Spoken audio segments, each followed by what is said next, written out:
आज हम applied mechanics का चैप्टर 3 मोमेंट आघूर्ण के बारे में पढ़ेंगे और अगले वीडियो में इस पर आंकिक प्रश्न करेंगे। आघूर्ण के बारे में जानने से पहले कुछ मुख्य बातें जाननी जरूरी है। आप जानते हैं कि किसी भी स्थिर वस्तु को बल के द्वारा ही गतिमान किया जा सकता है। अगर कोई भी वस्तु स्थिर है तो उस स्थिर वस्तु को बल के द्वारा ही गतिमान किया जा सकता है और जब वह गतिमान हो जाती है तो उसमें दो प्रकार की गतियां उत्पन्न हो सकती है। नंबर 1, उस बल के द्वारा सरल रेखीय गति उत्पन्न हो जाए या घूर्णन गति उत्पन्न हो जाए। तो या तो सरल रेखीय गति उत्पन्न हो या घूर्णन गति उत्पन्न हो। सरल रेखीय गति कब उत्पन्न होगी? अगर मान लिया एक पिंड है और इस पिंड पर एक बिंदु ए है, तो यह पिंड हो गया। इस पिंड पर एक बिंदु ए है, इस पर एक बल लगा हुआ है, एक बल लगा हुआ है। यह पिंड और इस पिंड पर बिंदु ए पर एक बल लगा हुआ है, तो इसमें जो गति उत्पन्न होगी वह सरल रेखीय गति ही होगी। सरल रेखा में गति उत्पन्न होगी। इस बिंदु अगर बल की क्रिया रेखा लें तो अगर इसी पर एक बिंदु अगर बी हो, इसकी क्रिया रेखा पर बिंदु सी हो, यानी बल की क्रिया रेखा के अनुदिश अगर यह बल लगेगा तो बी और सी पर भी जो गति उत्पन्न होगी वह सरल रेखीय गति ही उत्पन्न होगी। अतः बल का प्रभाव ए बिंदु पर, बी बिंदु पर, सी बिंदु पर सरल रेखीय गति का ही होगा। अब यदि इस बल के प्रभाव को देखने के लिए हम बल की क्रिया रेखा से बाहर, बल की क्रिया रेखा से बाहर माने हट के एक बिंदु ओ लिया जो कि बल की क्रिया रेखा से डी दूरी पर है। अगर ऐसा ले लिया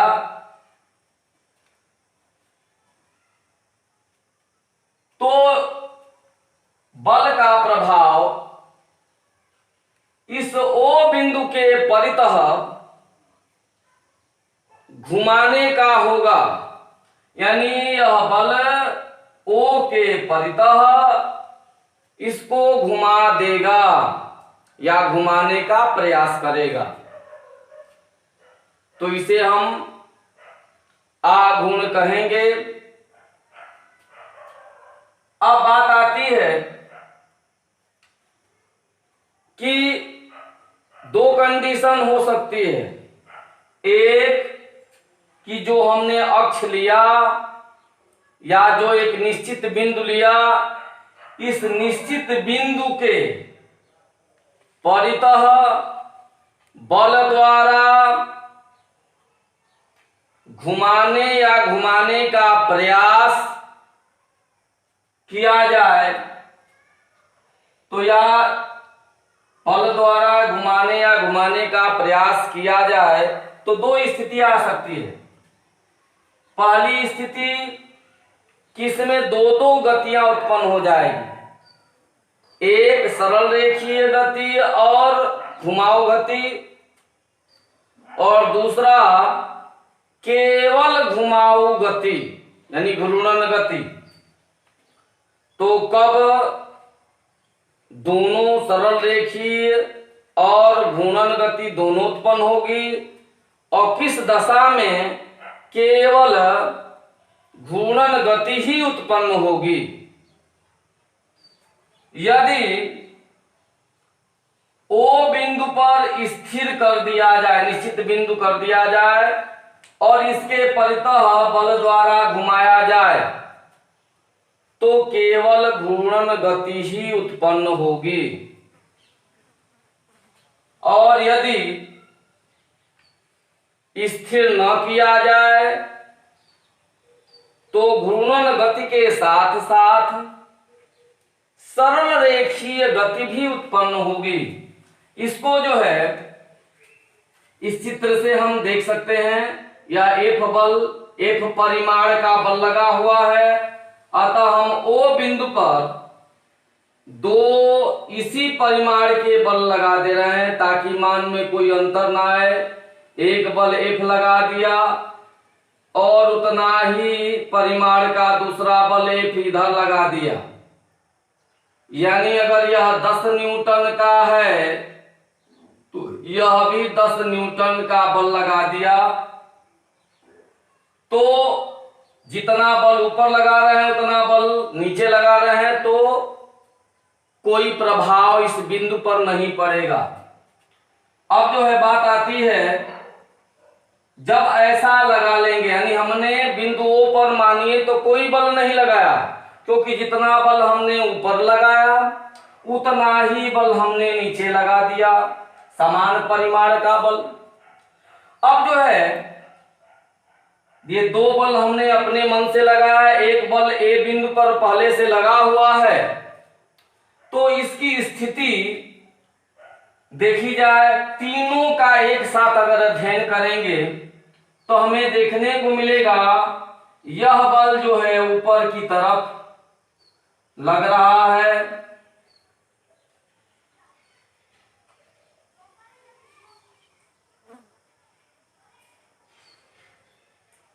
और दूसरा बल जो है वो नीचे की तरफ लग रहा है।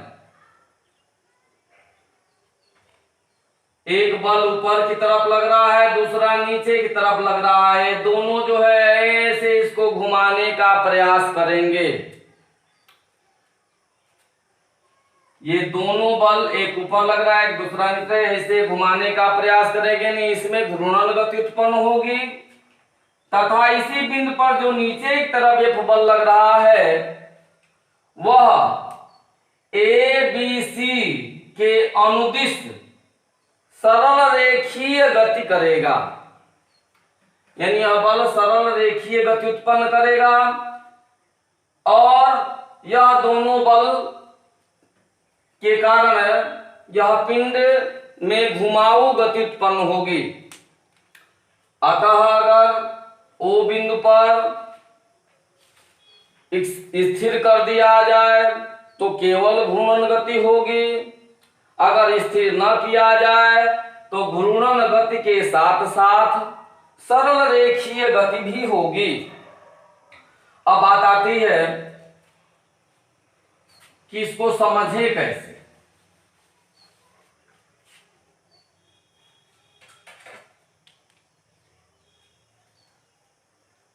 इसको समझे कैसे, इस पॉइंट को ले लेते हैं। मान लिया यह पेन है, इसको हमने अक्ष मान लिया और इस अक्ष के परितः यह F बल जो लगा हुआ है यह पेन हो गई। इस अक्ष के परितः इस बल द्वारा इसको हम क्या कर रहे हैं, घुमा रहे हैं। तो यह अक्ष के परितः घूम रहा है।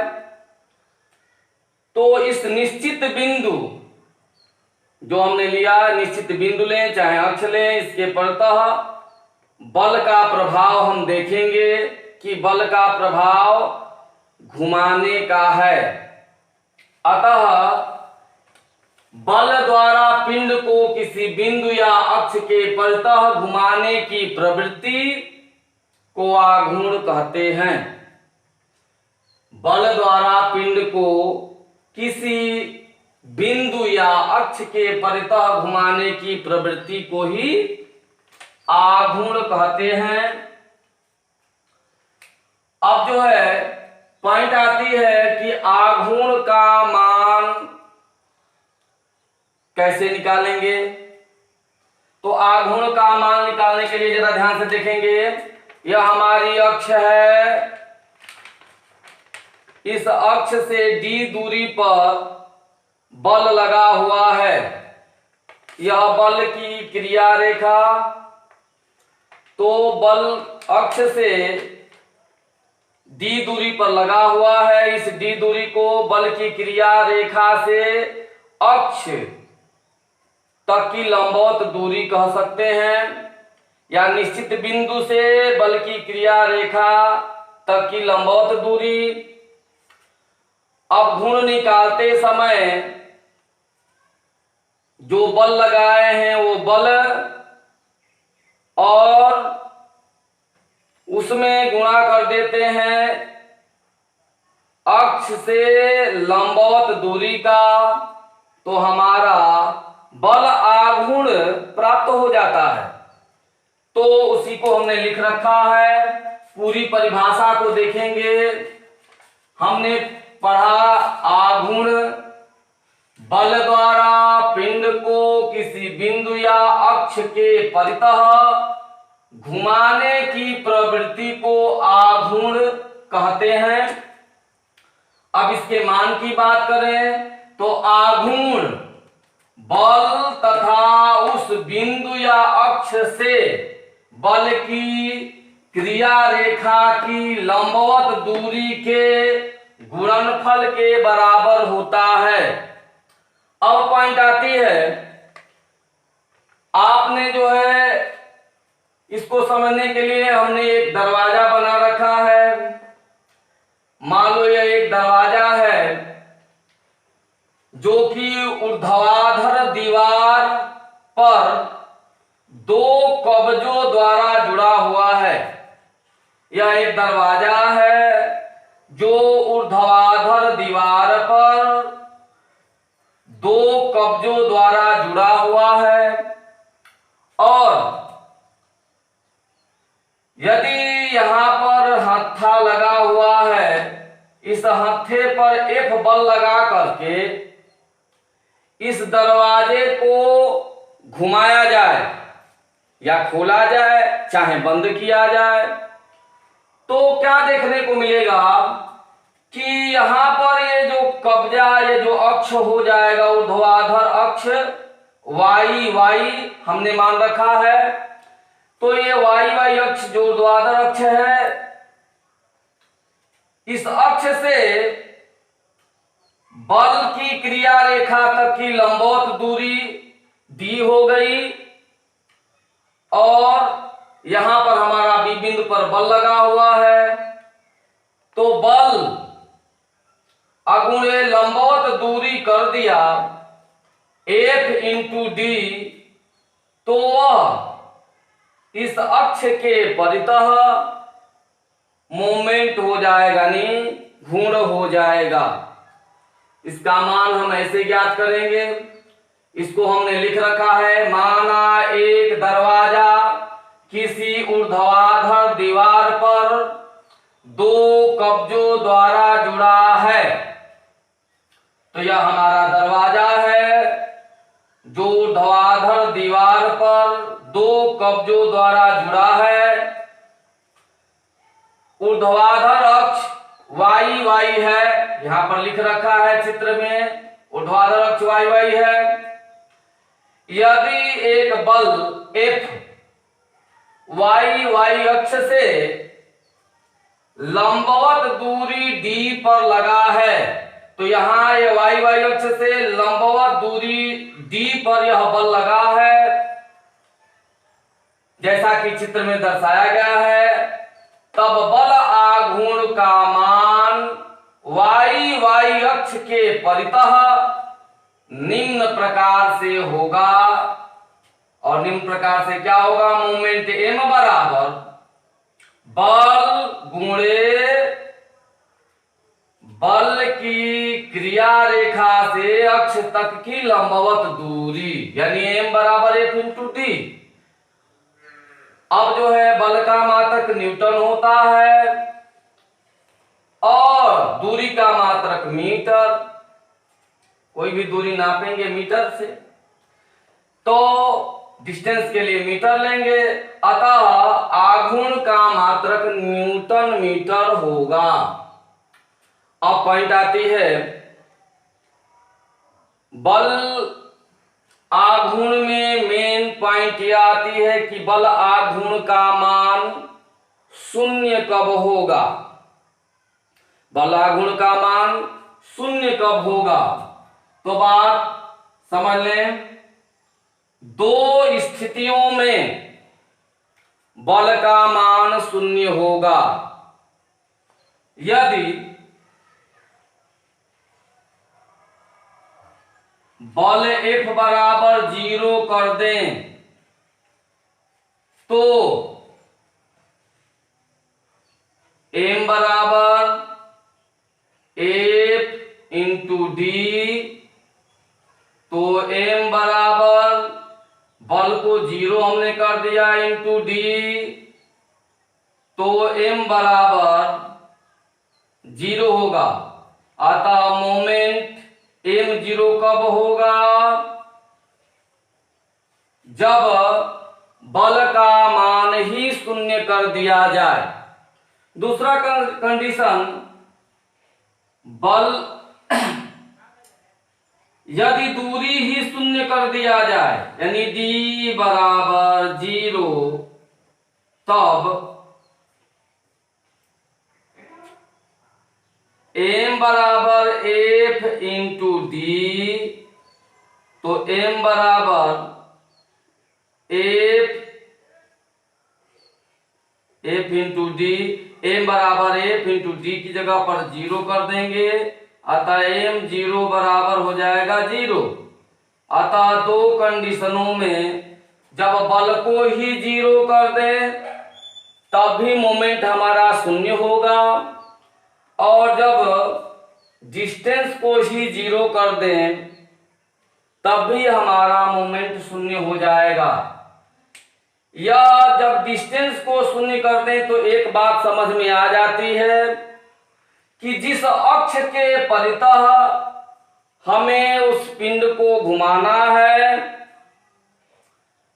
अगर उसी पर बल लगाया जाए, यानी जो दरवाजे का हत्था है, तो हम यहां से d दूरी पर बल लगा रहे हैं, अगर इस हत्थे को कब्जे पर ही लगा दिया जाए जहां से इसको हमें घुमाना है, अगर उस कब्जे पर ही हत्था लगा दिया जाए तो दरवाजा नहीं घूम सकता। यानी डिस्टेंस अगर हम शून्य कर दें, जिस अक्ष के परितः हम घुमाना चाहते हैं अगर उसी पर बल लगा दें तो मोमेंट शून्य हो जाएगा और घूर्णन की स्थिति नहीं आएगी, घुमाव गति नहीं उत्पन्न होगी। दूसरा, मोमेंट का मान यानी आघूर्ण का मान अधिकतम कब होगा? अधिकतम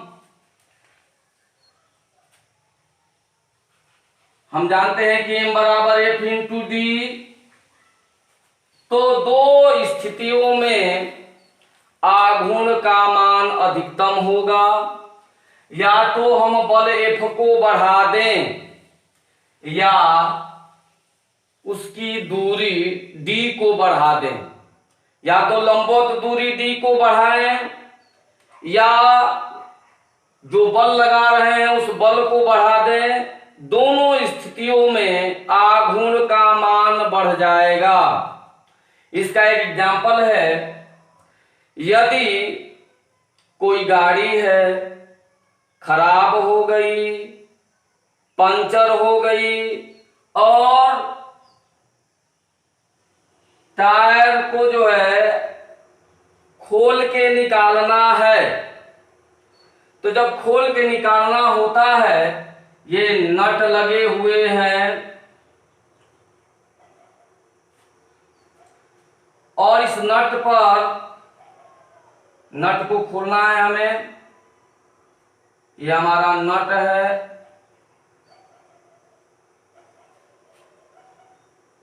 ये स्पैनर है,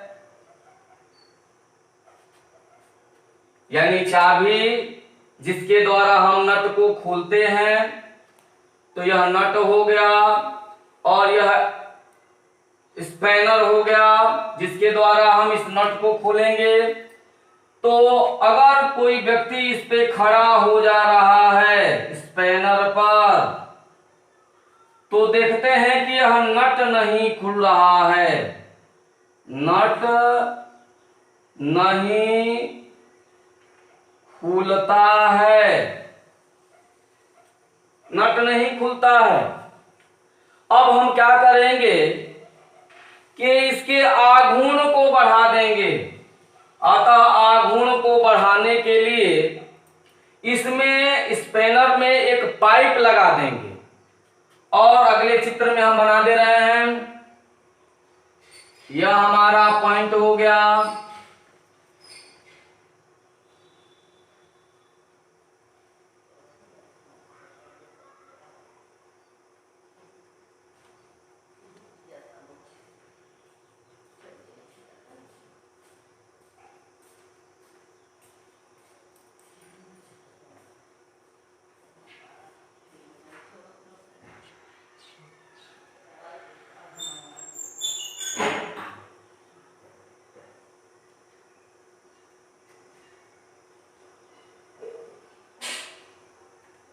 ये हमारा है स्पैनर,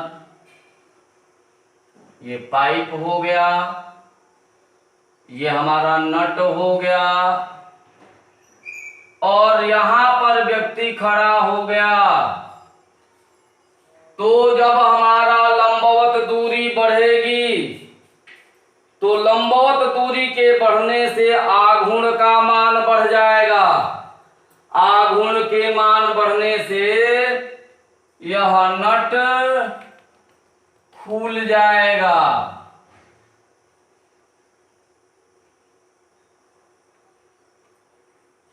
नट खुल जाएगा, यानी हम डी के मान को बढ़ा करके आघूर्ण को बढ़ा सकते हैं, या उस बल को ही बढ़ा करके आघूर्ण के मान को बढ़ा सकते हैं।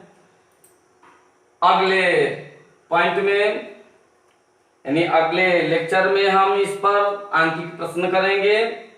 आंकिक प्रश्न में हम आपको आघूर्ण के चिन्ह परिपाटी के बारे में बताएंगे, क्लॉकवाइज एंटी क्लॉकवाइज कैसे कैसे क्या होता है। तो नेक्स्ट वीडियो में बात करेंगे। तब तक के लिए धन्यवाद।